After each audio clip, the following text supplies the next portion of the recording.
Hey guys, I'm back with another video, and it seemed like you guys really liked all the comparisons that I made between the 2005 and 2007 eras of RuneScape in the last facts video, so that's exactly what this entire video is going to be all about, and I hope you guys enjoy it. Number 10. Today, in the current version of RuneScape 3 and old school RuneScape, the Dragon Scimitar special attack will remove any overhead protection prayers that you currently have toggled, but at one point in time, this was not the case. And the Dragon Skimmy special attack did something extremely different, just like the old Abyssal Whip special attack. If you guys remember, I've spoken about how the whip used to have a 50-50 chance of hitting your max hit, or just a 0 when using the special attack that it once had. But because of the whip's popularity back in 2005, the old Dragon Skimmy special attack was kind of forgotten about throughout the later years. Anyway, so what did it exactly do? Well, it was kind of like a teleblock spell feature, but for your running ability. When you attack someone with the special attack, even if they still had run energy, they wouldn't be able to run anymore for about a minute or so. As you can see in this old clip, when this Runite ore miner gets hit with the Dragon Skimmy spec, he's no longer able to run anymore, and he eventually gets killed. Eventually, the special attack was removed because, obviously, it was way too overpowered when it came to deep wilderness PKing. I kinda wish they kept it though. It'd make for some pretty interesting YouTube videos today. What do you guys think? Number 9. Pentagrams. Now, hopefully this doesn't get me demonetized, but sometime during early 2006, Jagex began wiping the entire continent of Gielinor clean of, you guessed it, pentagrams. Pentagrams used to be slapped on the walls of most areas in the wilderness or areas where dark magic would normally be practiced, like the walls in the Chaos Druids Tower northwest of Ardoin, and the Magic's Guild, and the Watchtower, and basically anywhere where you could find mage-based NPCs. So, why did they get rid of pentagrams, you ask? Well, ask someone down in the comments why. That should be pretty interesting for me to read later. We can all guess why, but yeah, pentagrams used to be everywhere in RuneScape at one point in time. Number 8. Lumbridge Swamp. So back in 2005, Lumbridge Swamp actually looked different as well. It was a lot smaller, and for some reason it had coal, mithril, and adamant rocks south of the graveyard. Today, those rocks have been replaced on the southeastern and southwestern sides of the swamp by iron, tin, and copper. Another thing you'll notice is that Father Ernie's house was relocated from the southeast side of the swamp to the western side of the swamp for some unknown reason. Father Ernie is that priest that you talk to during the Restless Ghost quest, and today his house, much like the rest of RuneScape, has received a graphical update since 2005, but one of the things that hasn't changed about him is his speaking dialogues, as well as the fact that you can still steal leather gloves from his house. Number 7. Xanaris. Speaking of Lumbridge Swamp, if you didn't already know, Xanaris is Gielinor's moon. There's a fact there, all on its own. But anyway, Xanaris used to look normal in 2005. It had trees, green grass, and dirt. Lots of dirt. It wasn't as colorful in 05 as it is today in Old School RuneScape and in RuneScape 3. I can only assume why Jagex eventually updated Xanaris to look how it looks today in OSRS is probably because it's the land of fairies, and fairies belong in places that are colorful, I assume. And colored? This place was not back in 2005. I'll do a quick little walkthrough for you guys real fast before we move on to number 6.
Number 6. NPC appearances and sounds almost everywhere were different. We all know what NPCs used to look like. I've talked about that more than enough times during this RuneScape Vax video series, but I've never touched a base on what their old sounds were like. So I'm gonna stop talking now for the sake of nostalgia and let you guys hear the comparisons of what various NPCs sound like today in OSRS versus how they sounded back in 2005. Enjoy.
Number 5. Barbarian Village.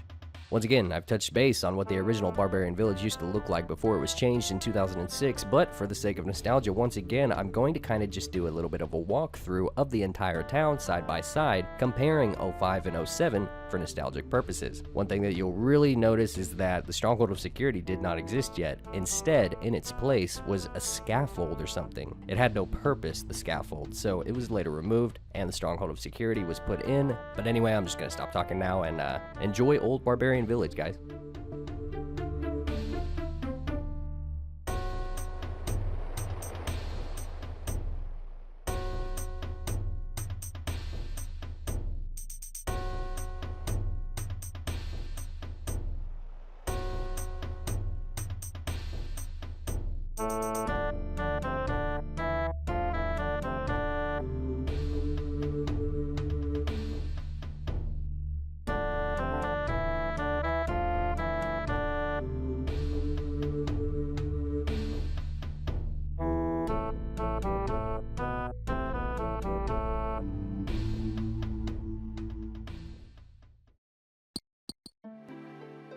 Number 4. So the farming skill was actually released in July of 2005, but before it was released halfway through the year, obviously farming patches didn't exist yet like they do all over RuneScape today. So, have you ever wondered what the farming patch locations around RuneScape looked like before there ever was a farming skill with farming patches placed around the world? Some areas just had a bunch of trees and bushes around them instead of farming patches, and some of them had picnic tables in place of the patches as well, and some of them were really just blank and normal looking. This isn't really that interesting, but if you ever wondered what the game was like before farming patches existed, well, here you go.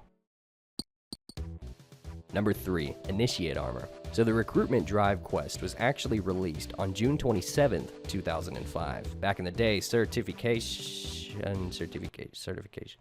Oh god. He used to sell only Initiate armor back in 2005, as Proselyte didn't exist yet, but that's not all. He didn't used to drink tea all day. Just kidding, that's not a fact. What I actually wanted to show you guys was that the Initiate armor looked a little different. First off, the plate body and plate legs weren't actually gold trimmed yet. So, since the Wanted quest wasn't out yet, the plate body and plate legs kind of looked like regular white knight armor that we have today in OSRS. But the helmet was still the same. The plume on the helmet itself was still golden. Number 2.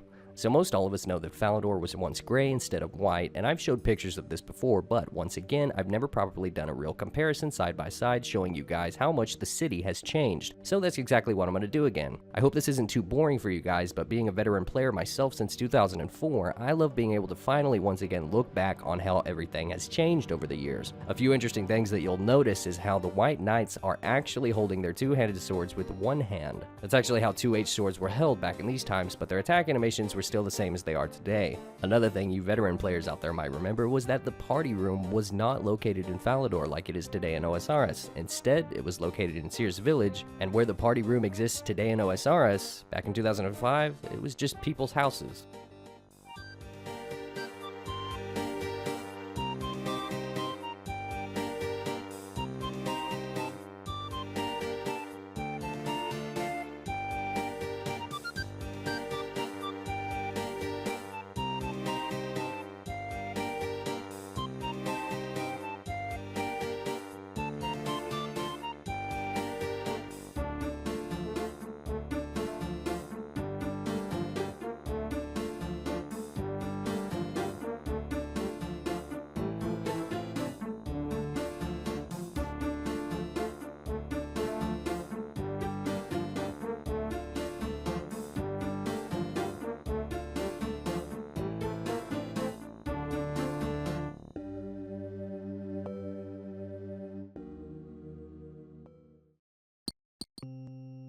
Number 1. So back to the whole subject of farming not existing in 2005. Here's something I found out about but didn't quite remember being a thing. Farming NPCs didn't exist yet before the actual release of the skill, but there was a seed stall that did exist in Draenor Village, about a month before the skill actually came out. You could steal seeds from that seed stall if you had high enough thieving, and you could also get seed drops from NPCs well before the skill ever came out too. The reason for this was that they wanted players to be able to stock up on seeds before the release of the skill. What was interesting though about having the seeds before the skill was released was that if you examine them, here's what the chat box said: farming skill coming in July.